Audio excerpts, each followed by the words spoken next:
Welcome to the April edition of the Lee Schools TV podcast. I'm Rob Spicker, Assistant Director in the Communications Department, and I'm glad you're going to take the time to join us today. It's not going to be long before summer is here. That means kids will be out.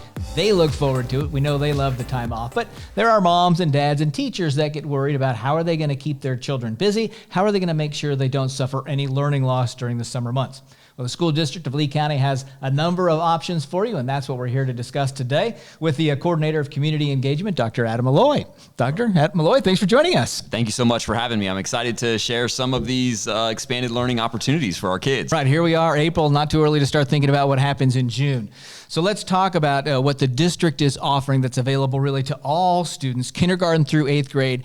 It's a virtual program, enhanced learning. So we have a virtual expanded learning summer program for all of our K-8 kids. And this is done through iReady Reading and Math. And those kind of sign-up forms were sent out April 1st, and parents and families have until May 20th to get that registration done. What that does is it basically signs them up for a learning pathway, reading and math, and it's available to all of our students. And so they're just hoping for a little bit of time each week, and then some assessment performance at the end of each session. It's not a crazy commitment to do this, but it keeps your child involved. Well, I think what it shows is how important summer is, just in terms of learning loss, or however you want to put it. Like if it's summer counts, or if it's like you're really concerned about compounding learning loss, we just want kids to be connected with some learning pathway. All right. Now, all three levels of our schools, elementary, middle, and high, they also offer very targeted programs to students. Can you run through some of those? Yeah. So each school has boot camps in which schools will send out invitations to these boot camps, whether it's a reading boot camp, a science boot camp. There's second grade, third grade at the elementary level. There's boot camps at both the middle and high school level. And those schools are identifying those students for invitation. They're sending out those invitations. Then parents have that opportunity to join in. And what a great chance for kids just to realize that, hey, listen, we've got this potential for growth here, right? In these areas. And we have in person, we mentioned the virtual. We're trying to really cover all bases when it comes to the summer. Yeah. So these are the students we want to help keep them moving along, not lose ground, maybe make up ground during the summer months. Absolutely. Like we know, like statistics have shown, study after study, that there is learning loss over the course of the summer. And this is the school district being very proactive at saying, hey, listen, we've got these opportunities, these programs. We want to make sure kids are connected to learning material. All right. Summer school is going to start when, end when? So summer school starts June 10th and ends July 13th. Okay, so that runs about 5 weeks. That's Monday through Thursday, and it is 8 to 12. 8 to 12. So half the day, 4 days a week during the summer months. So if there are parents that want to get involved in either the enhanced virtual learning, or maybe even see if they should be getting involved in those targeted programs, what do they do? All right, so there's a Google form that went out to all K-8 parents. All they have to do is register their kid for the expanded virtual learning. That gets them kind of that easy, limited access over the summer. They'll take their Chromebooks home. If they are looking for interest in those specialized boot camps, they'll probably be invited by their school, but they could also just reach out to their school site and say, hey, what opportunities does my child have at the school over the summer? All right. Now, there are other opportunities. The district partners with a number of community groups, and they hold summer camps, if you will, in our schools. One of those is going to be the Boys and Girls Club this summer. So this is something a little bit new and unique for the school district. So 2 years ago, we had a community organization run at our school site, just one, and this year we have 7. And the Boys and Girls Club is one of those community organizations that has designed their summer programming to enhance student learning. They have a program called Brain Gain, in which they're really focused on that learning loss over the summer. And this is all run and operated and staffed by the Boys and Girls Club, but at our sites. So they're at James Stevens, they'll be at Gulf Middle, all of that registration material. They're also at Varsity Lakes Middle, but their registration material is online. They're excited, and they're really giving preference, either scholarship or membership to our kids, to the school district kids.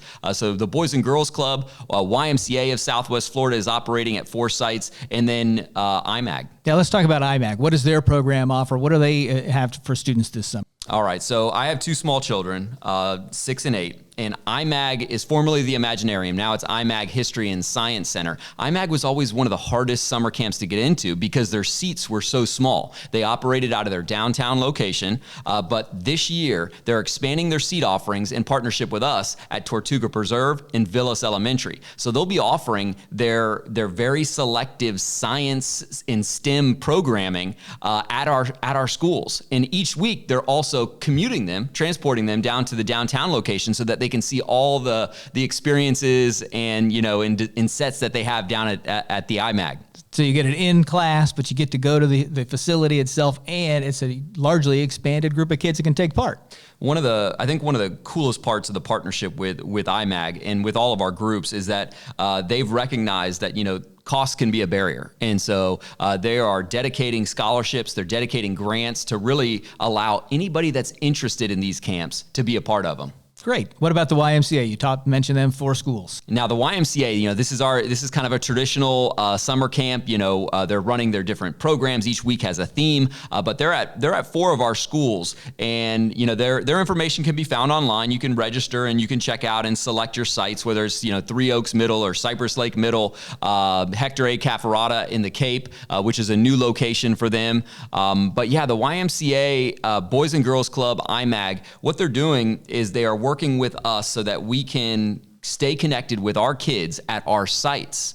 And they're operating summer camps there. So it's a win for them in that they get space, and it's a win for us because we get to stay connected with our kids. Absolutely. So tell me about a little different program, SOS, Support Our Students.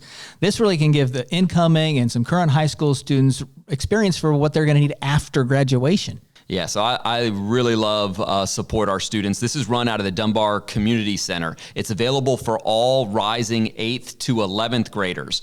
They learn personal finance and budget. They learn, resume writing and different kind of like life skills that you would definitely want moving forward.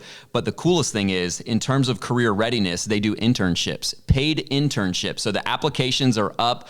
You can find it if you just search SOS Lee Schools or SOS Dunbar Community School, and you can apply there. One of the interesting things with SOS is its origins. So it has its origins after the Club Blue shooting, which was a tragic incident. But what happened afterwards is the community came together and said, hey, we need some better summer opportunities for our older kids during the summer. So we know elementary school kids they're running the traditional summer camps at our schools or out in the community, even middle school. But we know once they get a little bit older, that kind of trails off. So SOS is a really strong program designed to really keep these kids, not only learning and active, but also training. Real life skills. Oh, real life skills. And we've had a number of SOS kids that have transitioned after high school to the jobs that they interned at, whether it's, a construction company or whether it's a trade or whether it's a sales job or business. Our community is stepped up and said, hey, we want to offer these internship opportunities. We want these kids to learn, on the job experience.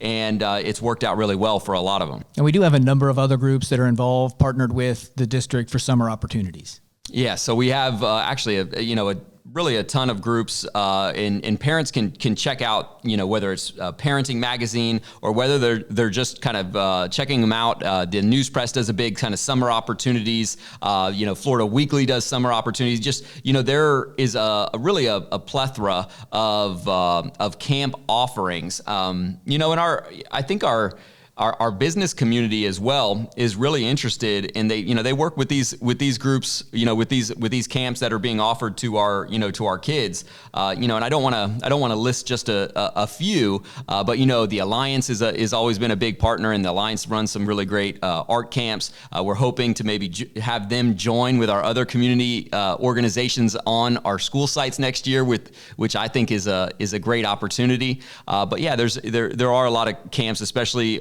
arts, theater related that might be new or unique to parents, but they're definitely out there. So would the advice be, if you're looking for those things, for your kid, because that's what they're interested, then look to those sites to see what they're doing? Yeah, I think that, there's a number of things online that's available. You have your traditional Parks and Rec. You've got your Cape Coral Parks and Rec. You got your Lee County Parks and Rec. You got your City of Fort Myers. There's camp offerings there. And so those are your more traditional. But really, if you just search summer opportunities or summer camps, Lee County, there is a large listing. And that's really where, when we've been asked for, lists of what's being offered besides just at your school, that's how we direct. All right, good advice with that. Now, summer school does not just have to be at a school with a teacher or at an organized camp, does it? You can do things at home if you have the time and the patience maybe to play teacher for a few months. Yes, and we're not, when we went into the pandemic and the shutdown in the spring, I had to become an elementary school teacher to both of my children, and that was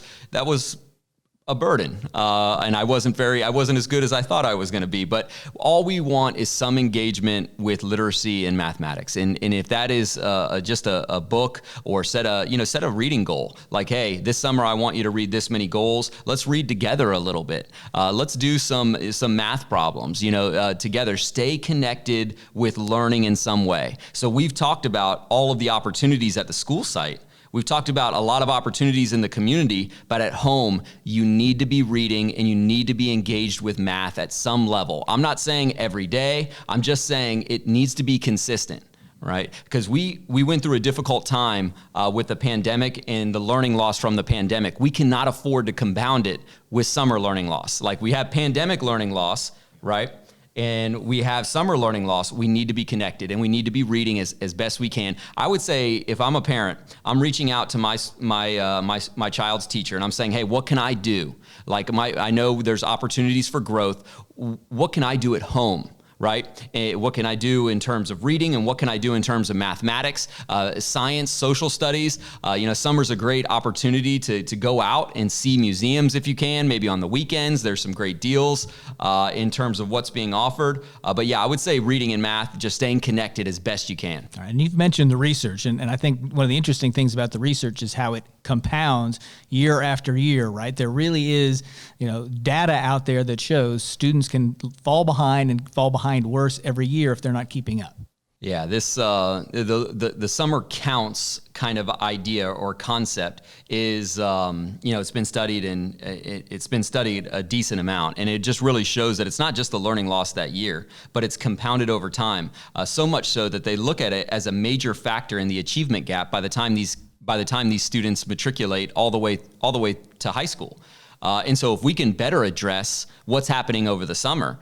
Now, there are alternative ideas like, well, what about year-round school? Well, we're not there yet. We are in the mode of trying to provide as much learning opportunities as we can, whether extended virtual or whether in-person summer school. But yeah, we're trying to address one of the major issues with learning loss, and that's the summer. All right. Any last thoughts about getting the kids involved this summer?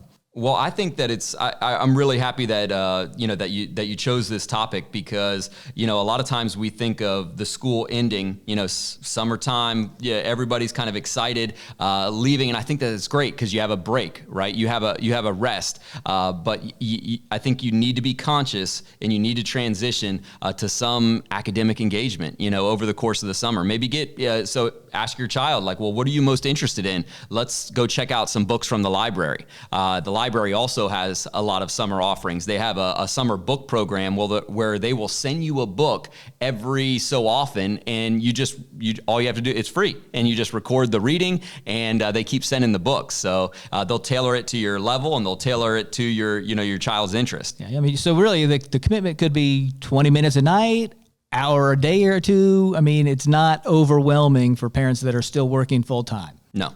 Not at all. I think that I think that parents recognizing how big of a priority that their child's learning is simply by just setting aside some time during the week. That's it. Good advice. Dr. Molloy, hey, thanks for joining us. Thank you so much for having me on. We appreciate it. Thanks everybody as well for watching the latest edition here of the Lee Schools TV podcast. We're back next month with another edition. Have a great day.